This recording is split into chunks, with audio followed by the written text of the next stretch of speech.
Hola, hola, ¿qué tal? ¿Cómo están? Buenas noches, buenas tardes, buenos días, a la hora que sea y desde donde nos estén viendo. Bienvenidos a otra entrevista esta semana con Escafandra Magazine. Antes de empezar a conversar, contarles cuál es el tema que me tiene muy entusiasmado, este tema que recién lo descubrí. Pues quiero empezar por agradecerles por todas los comentarios, los likes, sobre todo los comentarios y sobre todo también porque han estado compartiendo nuestra información y eso es muy importante. Lo hemos dicho siempre, lo hemos dicho desde el inicio, queremos que se convierta en un medio de comunicación de doble vía para el sector turismo, para el sector medio ambiente, así que muchísimas gracias, es muy saludable, digamos, es una motivación extra el recibir sus comentarios y saber que están compartiendo el contenido. Hoy, como les decía, este tema me tiene muy emocionado porque vamos a conversar de un proyecto que empezó hace año y medio, pero que lo más interesante, como lo veo yo, es que va teniendo muy buenos resultados. Hay muchos proyectos que empiezan con mucho entusiasmo, con mucha promoción y de pronto mueren y desaparecen y no cumplen su objetivo. Este proyecto del que vamos a conversar y tenemos un invitado muy especial y experto en la materia para conversar sobre esto, nos va a contar mucho más. ¿De qué les estoy hablando? Estamos hablando de un proyecto de medio ambiente que son unas islas flotantes para descontaminar el estero salado. Los que somos de Guayaquil, los que conocemos el estero salado, los que hemos respirado la salinidad de su agua, y yo creo que los de mi edad somos muy pocos los que se han bañado ahí, pero por lo menos hemos respirado la salinidad del agua.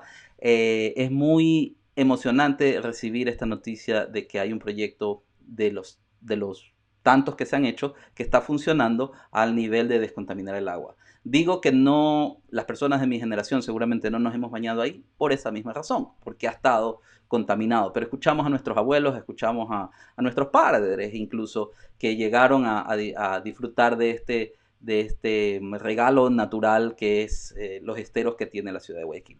Yo no quiero extenderme más en la presentación, solo quiero invitar en un momentito al biólogo y amigo Javier Cornejo. Javier está por aquí. Hola Javier, ¿cómo estás? Hola, ¿qué tal? ¿Cómo estás? Dime. Muy bien, bienvenido a Escafandra. Gracias por aceptar sumergirte con nosotros en este mundo de la comunicación, de los temas de turismo y de medio ambiente. Y como decía yo hace un momento, es muy interesante conocer de este proyecto. Voy a hacer una pequeña introducción, un resumen, y luego empezamos a conversar. Yo encontré esta información hace poco realmente, pero tuvo cierta cobertura en los medios y es un proyecto para construir islas flotantes, 40 en total, que se han colocado, digámoslo así, se han puesto a flotar en ciertos sectores del estero salado en Guayaquil, y la idea es descontaminar las aguas. Es un proyecto piloto para quienes, insisto, conocemos el estero salado, sabemos que con 40 bombas, con 40 núcleos, con 40 submarinos, con 40 lo que sea, no se cubre toda el área. Así que imaginémonos que con 40 islas pequeñas lo que se hace es un proyecto piloto. Javier, ¿en qué consiste este proyecto? Y cuéntanos así como con plastilina para entenderlo un poquito. El proyecto Islas Flotantes fue concebido por el Ministerio del Ambiente. Es un proyecto del Ministerio del Ambiente que gracias a un fondo del gobierno de Turquía pudo cristalizarse. Se trata de poner y como el nombre dice, unas islas flotantes para fitorremediación, o sea, para remediar, para tratar de contribuir a descontaminar inicialmente un ramal del estero salado que se conoce con el nombre de Palanqueado, estero Palanqueado, que queda cerca de donde se ha puesto el monumento del Cristo del Consuelo, para dar una idea de dónde estamos localizados. ¿Ya? El asunto es que este tipo de proyectos nunca antes se había realizado en Ecuador, o sea, un proyecto enteramente nuevo.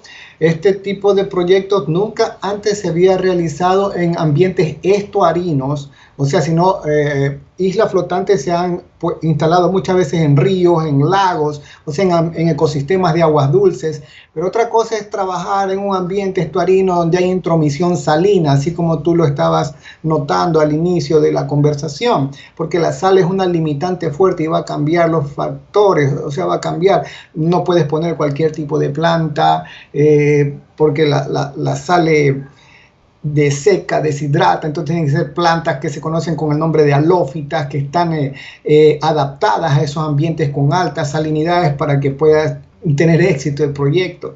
Bueno, el proyecto entonces es pionero no solamente en Ecuador, sino pionero en cuanto en ambientes de estuarios, en ambientes que contienen salinidad.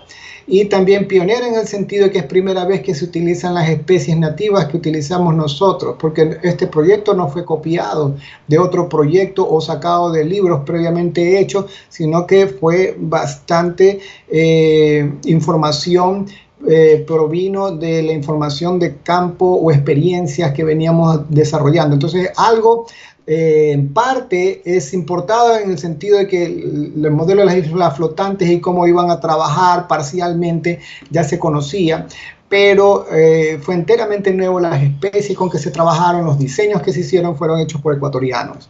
Sí. Yo vi las fotos y aquí en Escafandra Magazine estamos terminando un artículo que seguramente lo van a poder revisar. Está, si no me equivoco, colocado aquí arriba de este video para los que están dentro del sitio. Y tú has compartido gentilmente además un álbum de fotografías de todo el proceso y tienes unas fotos desde el día 1, cuando se empezó a trabajar, hasta ahora que ha pasado ya año y medio, cuál es el resultado que hay. Cuéntanos, porque lo que pude yo apreciar es que estas islas, primero dinos qué dimensiones tienen y luego cuéntanos por favor qué plantas, ya que mencionaste que no todas las plantas pueden resistir este tipo de ecosistema, la salinidad del agua, qué plantas están utilizando. Yeah. Se pusieron 40 islas de forma rectangular, la dimensión es de 6 por 1.6 de largo por 1.5 de ancho y aproximadamente 25 centímetros de alto, de grosor, ¿no? Y esas islas tienen una capacidad de tolerar hasta 50 kilogramos por metro cuadrado de peso, ¿no? En cuanto a las especies que utilizamos, utilizamos enteramente especies nativas. Si estamos en un país mega diverso, entonces tenemos que dar prioridad a las especies que hay aquí. Aquí nos sobran especies adaptadas a nuestros propios ecosistemas, entonces no tiene sentido introducir especies encima que pueden causar daños adicionales, ¿no? ¿Verdad? Entonces utilizamos mangles rojos del género Rhizophoras principalmente, que es una de las especies dominantes en manglares y que tiene alta tolerancia a salinidad. Y también utilizamos otras como una Amarantaceae blutaparón vermicular, es el nombre científico, que es propia del área del estuario, del estero salado. Y también hicimos experiencias con otras especies, pero estas dos primeras fueron las que más se adaptaron y las que quedaron muy bien. La idea del diseño fue concebido de esta manera: hacer dos estratos, un estrato superior de arbustos sembrados en altas densidades, cosa que se iba a cerrar porque el mangle rojo tiene una estructura que en la base tiene unas raíces aéreas y queríamos que sea la parte más fuerte, o sea, leñosa, hacia el interior de la isla, cosa que iba a cerrar con el sistema de raíces y a la vez eso tenía una función, una utilidad que iba a evitar que la gente quiera subirse a las islas para usarlas como plataformas para, tú sabes, tener recreación de otro tipo que no es el objetivo de estas islas. Claro. Y el otro capa, el otro estrato es un estrato inferior herbáceo que cubre la parte más cerca a la isla propia, al cuerpo de la isla, que se conoce como el matrix o la matrix. ¿Ok? Entonces, ese tipo de vegetación permitió que vengan otros tipos de invertebrados, ¿no? Cangrejos pequeños tipo jaivas, ya que son frecuentes verlo ahí. También empezaron a colonizar mejillones, que esos son comunes y propios, y entonces ya vinieron estos invertebrados, venían peces pequeños, venían otro tipo de celenterados, vinieron tipos de poliquetos, gusanos marinos, o sea, especies que son de ambiente marino también aparecieron, ¿ya? Y entonces con eso empiezan a venir otros tipos de peces y empiezan a venir las aves, entonces lo que se produjo, y era algo que no se esperaba, pero es un efecto positivo, es que las islas contribuyeron también a mitigar el impacto que produjo la construcción de esos parques lineales que están a los bordes o en las márgenes del estero palanqueado. Estos parques lineales fueron construidos porque se hizo relleno con material de cascajo, esa piedra escollera. Entonces el ecosistema original de manglar que existía ahí fue sustituido, fue reemplazado. Y entonces al poner esas islas con vegetación propia del manglar, lo que pasó, lo que sucedió es que las especies propias empezaron a retornar. Entonces empezamos a ver aves de manglar que ya no se veía ahí porque el paisaje había sido transformado por acción antropogénica que se dice, o sea, por transformación, por causa humana. Entonces, al poner esas islas con vegetación propia y al tratar de recrear o simular un ambiente natural, entonces eso fue como un centro, un punto donde venían las aves a alimentarse, a descansar y inclusive a pernoctar, pasaban la noche entera, o sea, y entonces especies de aves que antes que ya habían desaparecido producto de la transformación del hábitat. Eso es un plus, ¿no? O sea, está la parte de fitorremediación, que está la parte, las islas tienen ese biofilm en la base que es para limpiar, para ayudar a descontaminar bacterias. Las raíces de las plantas hacen un porcentaje menor en cuanto a la captación de bacterias también, pero aparte se dio este otro asunto que es la perspectiva de paisajismo y recuperación de hábitat. Son dos plus adicionales, o sea, no es enteramente que se estaba haciendo un asunto de un proyecto de fitorremediación estrictamente, sino que tiene estos otros ítems adicionales que mejoran la calidad de vida, la calidad del ambiente. Javier, a ver, de lo que estamos hablando es de una realidad, y de una realidad que para muchos escépticos es improbable, ¿no? Mucha gente en Guayaquil sobre todo dice, no, el estero, eso no se recupera nunca, eso es imposible, eso está completamente contaminado. Que lo dije hace un rato, con 40 islas o 40 lo que sea, yo no creo que se pueda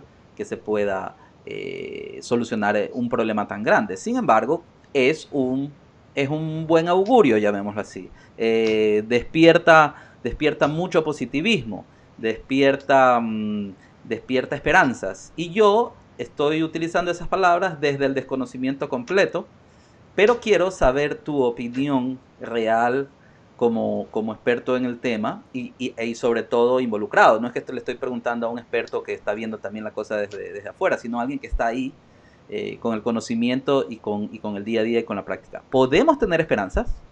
Esa es mi pregunta.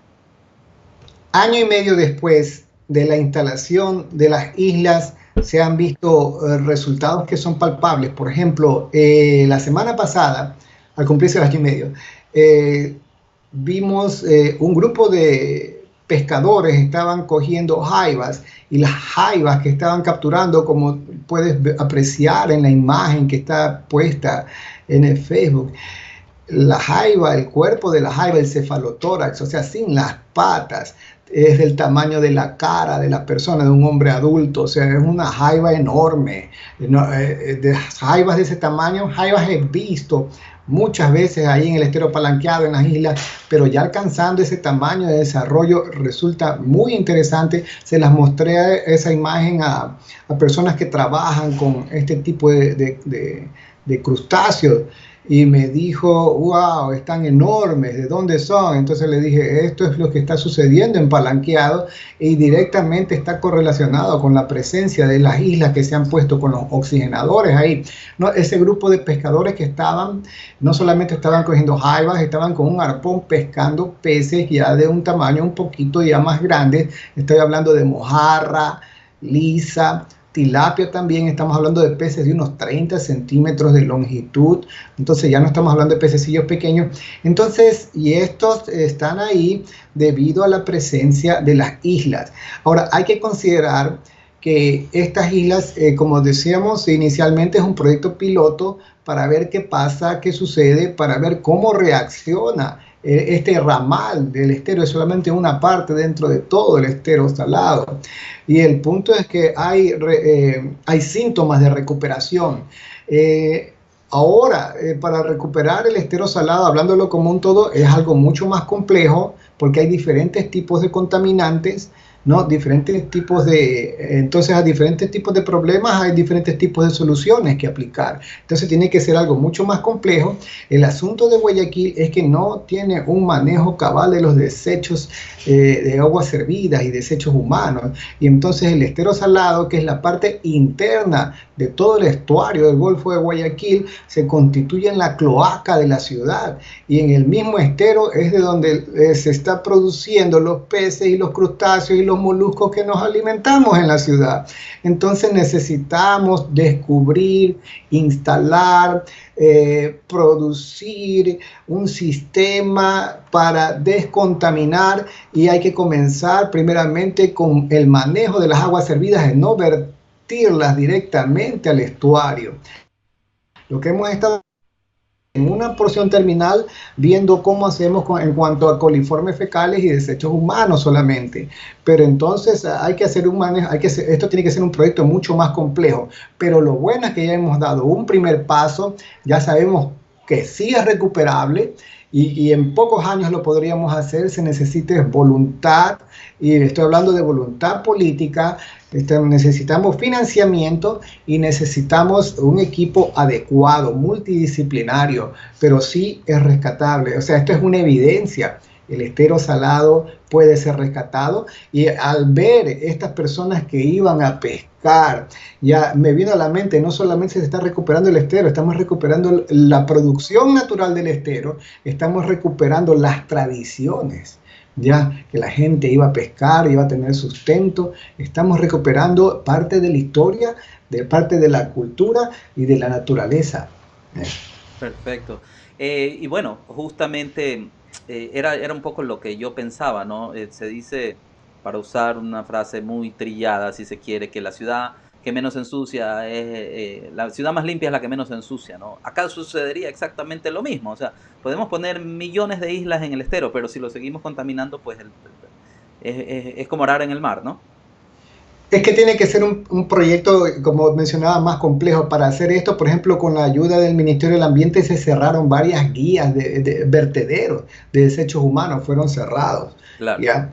Entonces, y se hizo un trabajo un poquito más complejo, pero es así, pues no puede seguirse vertiendo, no puede ser la cloaca, un estero donde se genera la vida, no puede ser la cloaca, un estero donde se consigue, se obtiene el alimento para la gente, no puede ser la cloaca, un sitio donde es el sitio de diversión, recreación, no puede ser la cloaca. Entonces, hay que saber diferenciar los sitios naturales, saber utilizar los recursos y saber usar nuestros desechos, o sea, de manera más inteligente. Para ese lado es que está yendo Guayaquil. Javier, y si este fue el proyecto piloto, ¿cuáles son las siguientes instancias? ¿Qué va a pasar? ¿Hay otros proyectos? Como tú decías, a diferentes problemas son necesarias diferentes soluciones. ¿En qué está pasando ahorita? O sea, yo ya me quedé, como decimos nosotros, picado, ¿no? Para saber qué más viene, qué más pasa. Si esto está funcionando, pues es una buena noticia. ¿Qué más va a pasar?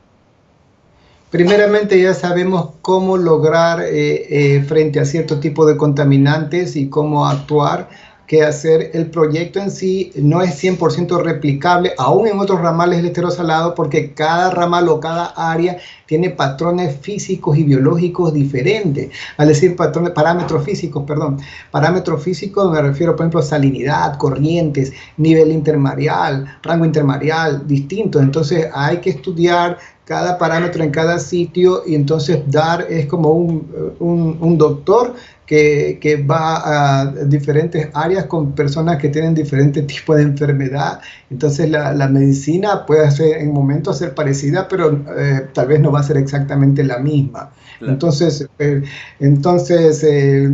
el asunto es que se necesita, es un trabajo grande que hay que hacer en cuanto a manejo de desechos, cuando no solamente estoy refiriéndome a desechos humanos, hay desechos de fábricas, ¿ya? Hay desechos de industrias, ¿ya? Entonces eso es algo fuerte y esto no solamente lo puede manejar el Ministerio del Ambiente, tiene que ser en convenio, en cooperación con el municipio, ¿no? Tal vez con la prefectura que maneja el área protegida, porque el estero salado es parte de la reserva faunística del Salado. Estamos claro. hablando del Sistema Nacional de Áreas Protegidas del Ecuador, de una parte del Sistema Nacional de Áreas Protegidas del Ecuador. Entonces se torna un poco más complejo el asunto, pero se necesita voluntad política y fondos para poder realizarlo. Al momento este proyecto logró finalizar y continúan las islas ahí y tienen para vivir si son manejadas y cuidadas como unos 10 años más al menos, pero depende de que haya los fondos y esto entonces ya estamos hablando de otros niveles, tal vez del Estado o tal vez si el Estado puede gestionar ayuda internacional de otro tipo para conseguir los fondos y continuar, porque se trata de subir la calidad de vida de la gente de Guayaquil, que es la ciudad más poblada en sentido de densidad poblacional, ¿no? De todo el Ecuador. Así es, así es. Pero en todo caso, repito, yo me quiero quedar con la parte optimista, ¿no?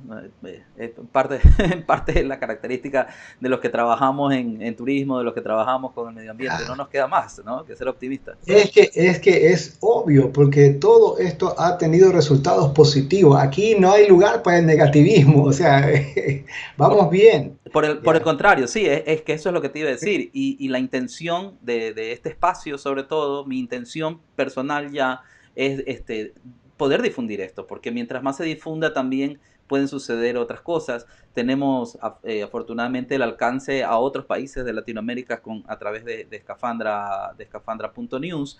Y bueno, si está funcionando en un lugar como Guayaquil, yo conocí un estuario en El Salvador, por ejemplo. Estuarios, o sea, hay por todos lados, ¿no? Hay en Colombia también, o sea, puede funcionar en otros lados, digamos, ¿no? Entonces, esa es un poco la idea también de esta charla. No es una entrevista, más bien es una conversación y yo he estado muy ansioso de conocer más detalles sobre este proyecto, sobre todo también como lo dije al inicio, hay muchos proyectos que inician con mucha promoción y luego mueren y mueren en silencio también. Pero no es posible que si este proyecto está dando resultados haya tanto silencio. Es lo que yo creo también, ¿no? Porque para que suceda lo que tú digas, para que la voluntad política venga por voluntad, entre comillas, pues también tiene que haber algo de bulla de parte de la ciudadanía. Y si está funcionando, con mayor razón. Así Claro, que es muy importante que la ciudadanía conozca lo que se ha hecho y al menos si los resultados son positivos, es darle una luz a las personas y que este tipo de proyectos sean difundidos, sí, así completamente es. de acuerdo, Así es. sí. Javier, entonces yo solo quiero agradecerte por tu tiempo para esta charla y también por haber compartido tus fotografías de Facebook que van a quedar colgadas acá en el artículo que también preparé contigo. Así que muchísimas gracias por todo eso. Nuestra única intención, como te digo, es difundir y ojalá puedan surgir nuevos proyectos que ayuden y que estas 40 islas se conviertan en millones de islas en muchas partes, porque Guayaquil, Ecuador y el planeta creo que lo necesitan. Esto es urgente, ¿no? Y es una tarea de todos. Gracias Bueno, a ti por la invitación. quedamos entonces pendientes de cualquier novedad, Javier. Vamos a seguir muy de cerca este tema. Ese fue Javier Cornejo, un biólogo ecuatoriano que estaba involucrado en este tema de las islas flotantes que descontaminan las aguas. En este caso en particular hemos conversado con Javier sobre la descontaminación del estero salado en Guayaquil. Me voy con mucha con mucho positivismo y mucho entusiasmo. Hemos conocido más sobre este proyecto y no paro de agradecerles a ustedes por compartir con nosotros, por compartir nuestra información y bueno, quedan todas las redes sociales que ustedes ya conocen, donde pueden encontrarnos como Escafandra Magazine o ingresen a nuestro sitio escafandra.news para que tengan otras noticias de turismo, de medio ambiente y muchas otras novedades. Por lo pronto o hasta ahora eso es todo. Muy buenas tardes, muy buenas noches, donde sea que se encuentren. Nos vemos pronto. Seguimos conversando. Gracias.